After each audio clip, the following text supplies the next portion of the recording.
Assalamualaikum warahmatullahi wabarakatuh. Salam sejahtera untuk rekan-rekan Bapak dan Ibu guru di seluruh Indonesia. Perkenalkan, nama saya Kiki Miftahullah Kiki dari SMP Terpadu Rahmatika, Kecamatan Segala Herang, Kabupaten Subang, Provinsi Jawa Barat. Izinkan saya untuk berbagi hasil dari bimbingan teknis tentang asesmen kompetensi minimum tahun 2021. Video ini saya buat sebagai tindak lanjut atau pengimbasan bagaimana hasil dari BIMTEK AKM yang sudah saya ikuti. Mudah-mudahan materi atau video yang saya buat ini bisa bermanfaat untuk bapak-bapak dan ibu-ibu guru di seluruh Indonesia. Pertama, latar belakang dari adanya AKM ini. Hasil PISA tahun 2018 menunjukkan bahwa di Indonesia pada jenjang pendidikan dasar dan menengah itu kurang memadai. Sekitar 70% siswa memiliki kompetensi literasi membaca di bawah minimum. Juga demikian dalam bidang matematika dan sains di Indonesia, siswa di Indonesia itu masih berada di bawah kompetensi minimum. Untuk mata pelajaran atau untuk keterampilan matematika, siswa di Indonesia itu 71% di bawah kompetensi minimum. Dan keterampilan sains 60% siswa itu berada di bawah kompetensi minimum. Lalu apa pentingnya AKM ini? Bapak-bapak dan ibu guru yang saya banggakan, peningkatan mutu sistem pendidikan itu tidak hanya berorientasi pada pencapaian siswa dalam menguasai mata pelajaran, dalam menguasai materi pelajaran, dan atau nilai ujian akhir. Keberhasilan sistem pendidikan lebih difokuskan pada pencapaian kompetensi siswa, baik meliputi pengetahuan, keterampilan, ataupun sikap. Terlebih pada era transformasi pendidikan abad ke-21 ini, di mana para siswa harus menguasai berbagai kecakapan hidup ya, pada abad ke-21 ini. Di antaranya, siswa harus memiliki kecakapan belajar dan berinovasi, juga kecakapan menggunakan teknologi informasi, serta kecakapan hidup untuk bekerja dan berkontribusi pada masyarakat. Bapak-bapak dan ibu guru di seluruh Indonesia yang saya banggakan, kompetensi siswa yang harus dimiliki sebagai salah satu faktor, sebagai salah satu kompetensi yang harus dimiliki oleh siswa, yaitu kecakapan hidup abad 21 dan juga profil pelajar Pancasila. Nah, dua kompetensi ini akan terukur melalui asesmen nasional berupa asesmen kompetensi minimum atau AKM, kemudian survei karakter dari para siswa, kemudian survei lingkungan belajar. Kemudian apa manfaat dari asesmen ini? Manfaat dari asesmen nasional ini bisa kita lihat di sini bahwa manfaat dari asesmen nasional adalah sebagai potret kualitas pembelajaran di sekolah atau di suatu daerah. Yang kedua, sebagai umpan balik peningkatan kualitas pembelajaran di sekolah atau daerah. Kemudian yang ketiga adalah dasar untuk menyusun program peningkatan kualitas pembelajaran di sekolah ataupun di daerah. Kemudian perbandingan asesmen nasional dengan ujian nasional. Nah, sebagaimana kita ketahui bapak-bapak dan ibu guru di seluruh Indonesia, di tahun 2020 kita mengetahui bahwa ujian nasional itu telah ditiadakan. Dan di tahun 2021 ini pemerintah mencanangkan adanya asesmen nasional. Lalu apa sih perbedaannya asesmen nasional ini dengan ujian nasional? Bisa dilihat dari berbagai kriteria. Pertama, tujuan pelaksanaan.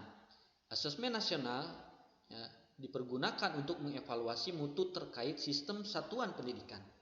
Sedangkan ujian nasional hanya untuk mengevaluasi capaian hasil belajar murid secara individu. Lalu dari jenjang penilaian, asesmen nasional itu seluruh lembaga pendidikan, baik dari SD, MI, SMP, MTS, SMA, MA, SMK, program kesetaraan jenjang dasar dan menengah. Adapun ujian nasional hanya untuk SMP, SMA, dan SMK. Kemudian dari level siswa, asesmen nasional itu hanya berada di kelas 7, 8, dan 11. Sedangkan ujian nasional itu dipergunakan di level tingkat akhir pada tiap jenjang. Kemudian dari subjek, asesmen nasional dipergunakan sebagai survei. Yang mana survei ini dilakukan secara acak oleh pemerintah, siapa saja siswa yang akan mengikuti asesmen nasional. Adapun ujian nasional itu sebagai sensus, di mana semua siswa itu mengikuti ujian nasional. Lalu dari segi model siswa, model soal asesmen nasional itu bisa dalam bentuk pilihan ganda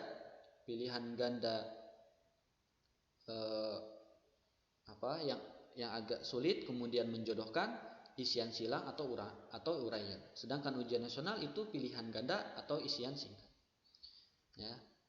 Kemudian teknik pelaksanaan AKM, pertama bisa dilihat di tabel yang pertama ini, asesmen kompetensi minimal atau AKM. AKM ini akan memotret dua level, yaitu asesmen literasi membaca, yang kedua asesmen numerasi. Apa saja yang dinilai, yang dipotret? Di asesmen literasi membaca itu ada memahami, menggunakan, mengevaluasi, dan merefleksi.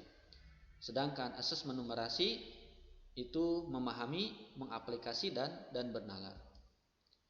Kemudian petunjuk dan teknis pelaksanaan asesmen nasional ini nanti akan dilaksanakan berbasis secara komputer dan bersifat adaptif. Dan pertanyaan yang disajikan nanti tergantung kepada kemampuan siswa. Kemudian pesertanya siapa saja? Pesertanya adalah seluruh satuan pendidikan. Tetapi tidak semua murid, hanya pemilihan sampel secara acak. Dan yang menentukannya adalah pemerintah. Kemudian jadwal pelaksanaannya. Untuk jadwal pelaksanaannya berbeda dengan ujian nasional. Ujian nasional dilaksanakan sekitar 4 hari atau mungkin sampai 1 minggu. Sedangkan untuk asesmen nasional ini dilaksanakan selama 2 hari. Di mana di hari pertama itu dipergunakan untuk tes literasi, survei karakter, kemudian di hari keduanya itu tes numerasi dan survei lingkungan belajar. Kemudian kriteria peserta AKM, siapa saja sih? Mereka adalah seluruh satuan pendidikan. Kemudian tidak semua murid, tetapi dipilih secara acak. Kemudian diambil dari kelas 5, 8, dan kelas 11. Kemudian setiap peserta mengerjakan tes literasi membaca, tes literasi numerasi, survei karakter, dan survei lingkungan belajar. Bapak-bapak dan ibu guru yang saya banggakan, adapun bentuk soal AKM ada berbagai macam. Yang pertama ada pilihan ganda. Yang kedua ada pilihan ganda kompleks. Yang ketiga menjodohkan, ada isian singkat dan juga uraian. Kemudian komponen AKM literasi membaca dan numerasi. Komponen AKM literasi membaca terdiri dari 3 komponen. Pertama, dari segi konten. Yang kedua, proses kognitif. Dan yang ketiga, konteks. Dari segi konten itu berupa teks informasi ataupun teks fiksi. Kemudian dari segi proses kognitif itu siswa diharapkan bisa menemukan informasi, bisa interpretasi dan integrasi, bisa mengevaluasi dan refleksi. Adapun dari segi konteks, itu bisa berupa personal, sosial budaya ataupun saintifik. Adapun komponen aglomerasi ya, sama ada 3 hal: konten, proses kognitif, dan konteks. Ya. Kontennya apa saja? Bilangan. Ya. Kemudian pengukuran dan geometri. Kemudian data dan ketidakpastian dan juga aljabar. Kemudian proses kognitifnya pemahaman, penerapan, dan penalaran. Konteksnya sama, personal, sosial budaya ataupun saintifik. Nah, kemudian apa sih bedanya pembelajaran berbasis kompetensi dan konten? Pertama, pembelajaran berbasis kompetensi itu berpusat pada kebutuhan. Berbeda dengan berbasis konten, ya, yang mana berpusat pada materi pembelajaran. Kemudian pembelajaran berbasis kompetensi itu belajar untuk memahami konsep dan keterampilan, untuk pemahaman konsep dan keterampilan. Berbeda dengan berbasis konten, hanya belajar untuk cakupan materi saja. Kemudian berbasis kompetensi, ya, perbedaannya yang ketiga adalah menunjukkan kinerja dengan menerapkan konsep. Berbeda dengan berbasis konten, hanya menjawab serangkaian pertanyaan, ya, berdasarkan topik yang dipelajari. Kemudian pembelajaran berbasis kompetensi yang keempat, bedanya dengan berbasis konten adalah pembelajaran, ya, berbasis kompetensi itu terkait dengan konteks kehidupan nyata siswa. Berbeda dengan berbasis konten, di mana pembelajaran itu kurang atau tidak terkait dengan konteks kehidupan nyata siswa.